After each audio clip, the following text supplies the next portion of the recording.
Fortune Media just destroyed Star Wars, Lucasfilm, Kathleen Kennedy, Bob Iger, Rian Johnson, the Sequel Trilogy, Indiana Jones. They just dropped the hammer on everybody. And I want you guys to check this article out. This is good stuff. Here we go. Echo 3 to Echo 7. On nobody. Echo Station 3PA. So the article comes to us over at Fortune Media or fortune.com. And as you can see when you scroll down, you have to have a subscription to be able to read the article. But our friends over at Yahoo News actually posted the entire article because it's that good. So they literally posted it here for free so people could actually read this. And I got to tell you, I have a newfound respect for Fortune and Yahoo News after reading this. So what I'm going to do is, and I need you to be aware, I'm going to read this article and I'm going to give you a visual so you don't have to look at this face. You know, you already have to hear this voice. You know what I'm saying? So I'm going to give you a good visual as I read this. Pay attention to these words, and as it concludes, then I will chime in and offer my analysis, and I want you guys to do the same. Here we go. The Force has left Lucasfilm. What has gone wrong for the studio behind Star Wars and Indiana Jones? And how Disney's Bob Iger can salvage his $4 billion investment.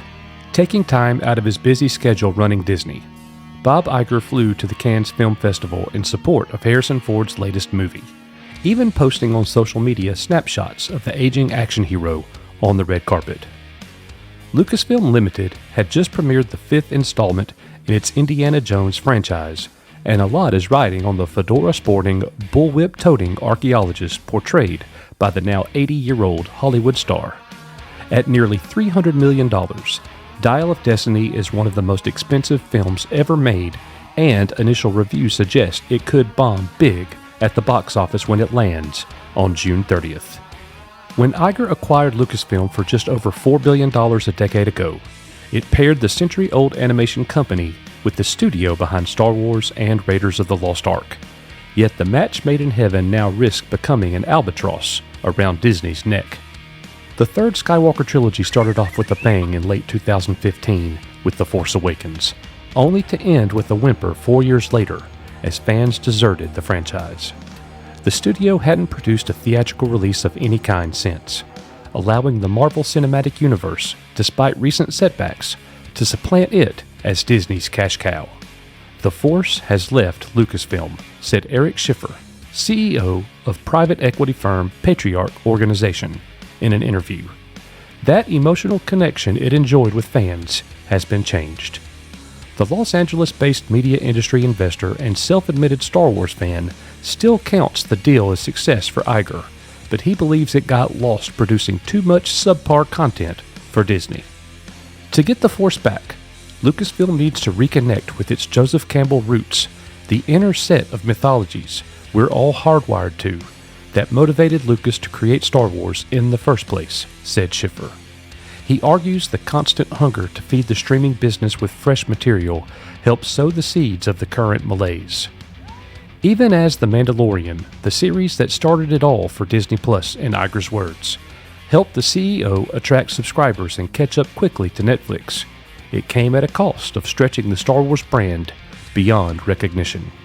Now that growth has faltered, with 4 million subscribers canceling their membership in the 3 months through March, and Wall Street is pushing Iger to end the scattergun approach of showering creators with money for new content. Instead, investors want him to end the over $10 billion in cumulative streaming losses since the launch of Disney Plus 3.5 years ago. The idea that less is often more could apply to Lucasfilm's Indiana Jones, which enjoyed their heyday in the 1980s. Fans were largely satisfied when the titular character finished on a high note, literally riding off into the sunset at the end of the third film. And so, when The Kingdom of the Crystal Skulls was released 15 years ago, The spectacle of seeing an aging Ford emerge unscathed from a nuclear blast by hiding in a refrigerator left no one asking for more. But they will get a sequel nonetheless when Dial of Destiny swings into theaters a full 42 years after the first installment, factoring in marketing and distribution costs, including the cinema's cut of receipts. It will likely have to pull in around $800 million at the box office just to break even. Iger didn't come out of retirement in November just to watch his prized possessions wither on the vine. The board expects him to right the ship, breathe life back into the dormant stock, and resume paying a cash dividend to shareholders. To do so, he'll need to turn out family-friendly fare full of iconic characters and thrilling settings capable of being repurposed into immersive experiences for his amusement parks. The value of intellectual property cannot be measured simply in a franchise's box office receipts, says Guy Bisson, co-founder of the media industry research firm Ampere Analysis. You need to take into account its contribution in streaming, in merchandising, in the characters and rides at parks. For example, Disney Finance Chief Christine McCarthy explained to investors something seemingly mundane as refreshments can squeeze more revenue out of each Disney World visitor if they can be turned into a Star Wars-themed experience.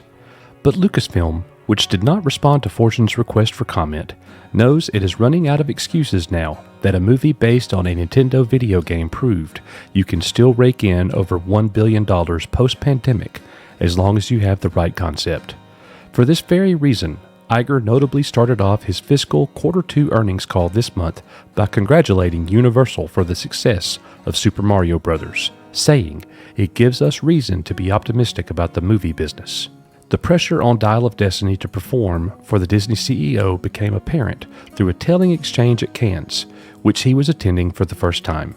Film critic Pete Hammond recounted Iger's reaction when informed Deadline just published a rave review of the fifth Indiana Jones movie. You could see the absolute relief on his face. "You have made me very happy to hear that," he told me, and he meant it. That's probably because first impressions have otherwise been dreadful.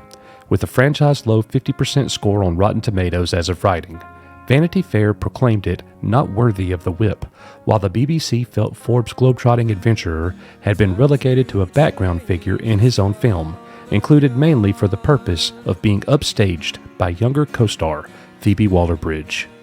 I'm not sure how many fans want to see Indiana Jones as a broken, helpless old man who cowers in the corner while his patronizing goddaughter takes the lead, but that's what we're given, and it's as bleak as it sounds, the BBC wrote, branding it a gloomy and depressing final act. With Disney needing to shell out $9 billion at least to buy Comcast out of Hulu as early as next year, the last thing Iger needs is bad word of mouth building over the next 4 weeks to asphyxiate any hopes of blockbuster success.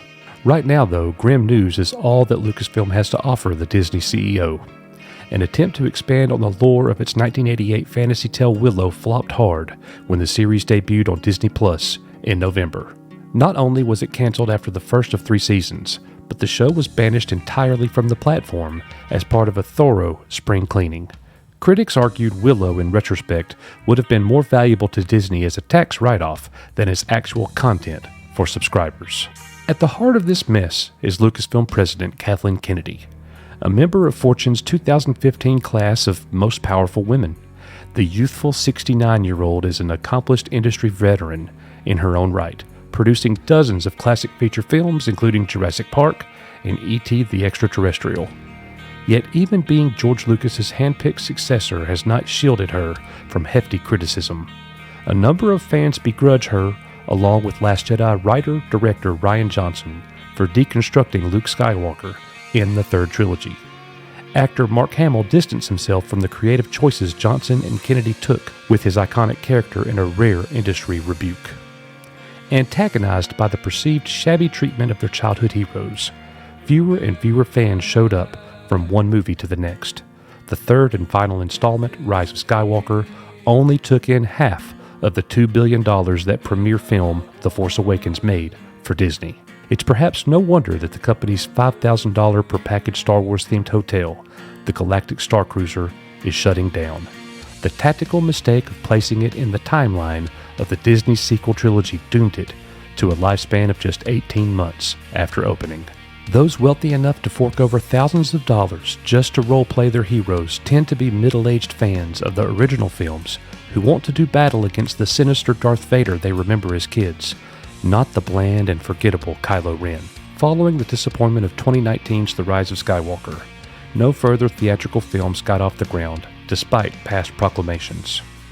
Numerous Hollywood creatives like Lost Damon Lindelof, Wonder Woman director Patty Jenkins, and Thor Ragnarok's Taika Waititi were all repeatedly attached to new Star Wars projects, to no avail. As a result, the Star Wars universe has only lived on in Disney's streaming platform with mixed critical success. Because of the drop-off in interest, Iger and his studio boss Alan Bergman are now in a difficult position. The Disney CEO has not spared high-ranking figures like Marvel's Ike Perlmutter or Victoria Alonso from the axe, and he has demanded results from his teams in exchange for greater creative control. There needs to be a direct connection between what's being spent and what's being earned from a revenue perspective. It's all about accountability, Iger said in March. Older Star Wars fans want to see Kennedy go in favor of someone like Jon Favreau, the Iron Man director and creator of The Mandalorian. Allegedly, negotiations over whether to renew her contract, due to expire next year, are slated for this August. My bet is she stays, just with a different mission, wages Schiffer. The problem isn't Kathleen Kennedy. If Indiana Jones does flop, what then? Disney is 18 months away from getting a new CEO. Could Iger's successor, unwilling to mop up his Lucasfilm mess, consider a disposal? Unlikely, argues Ampere Analysis's Bisson. Ingenious storytellers can always dream up more compelling Star Wars content, so long as they own the IP. I cannot personally see Disney offloading Lucasfilm in the immediate future, the industry expert told Fortune. Perhaps sensing the need to deliver after a long creative drought, Kennedy announced in April that not one, but 3 new Star Wars films were in the works. Yet even those show the Lucasfilm boss is unwilling to commit to any one overarching narrative in favor of spreading her bets. The trio are conceived as separate standalone stories, each set in a different period. Should any one of all 3 survive development and go into actual production, the damage can still be fixed with the right script and creative vision. This is not forever. If another film turned out to be good, the fans will be there, said Schiffer. In fact, we'd be there first. This story was originally featured on Fortune.com. Well, I gotta say, guys, that Fortune really gave us a great summary of all of the problems at Disney. And I do want to say that there's one thing in particular that I disagree with, and that is you can't just fix all of the problems at Lucasfilm with a better script. They need more than that. They need, it's kind of like if you break a bone and if you break a bone, you might have to have, some type of surgical repairment. In this case, with Disney, with Star Wars, with Lucasfilm, with Indiana Jones, they need reconstructive surgery. They have to start from the ground up. We need all new people, all new stories, get this agenda crap out of here, get this political stuff out of here, and just focus on characters and story. Please. Otherwise, you're going to continue to bomb. You're going to continue to fail. And the fact that Indiana Jones has to pull off about $800 million at the box office to break even. Well, if the reviews are accurate, and I don't know that, but if the reviews are accurate, this thing is going to fail miserably because it won't even get close to $800 million. So, let's put it this way. This is going to sound terrible, but just hear me out. Younger audiences do not want to go watch an 80-year-old man in a bad movie. Now, if it's Indiana Jones, it doesn't matter if he's 180, if it's Indiana Jones. But if it's an attempt to be Indiana Jones, when I say if it's Indiana Jones, I mean greatness. Well, if it's not that, it's going to bomb. And if the movie's great, it doesn't matter how old he is. People will be there. But if the movie's awful, if the story is awful, if you really are trying to supplant him with Phoebe Waller-Bridge, then the word's going to spread and people aren't going to go. And boy, this is going to be a major, major shot in the arm for Disney. And I'm not so sure that's a bad thing. Guys, let me know in the comments what you think about this article. I'm going to link it in the description below. Thank you so much for coming to Echo Base Network. We are, you are, Echo Base Network. May the Force be with you. And we will continue our mission here, holding Lucasfilm accountable and bringing back great Star Wars and Indiana Jones. We'll see you guys on the next one.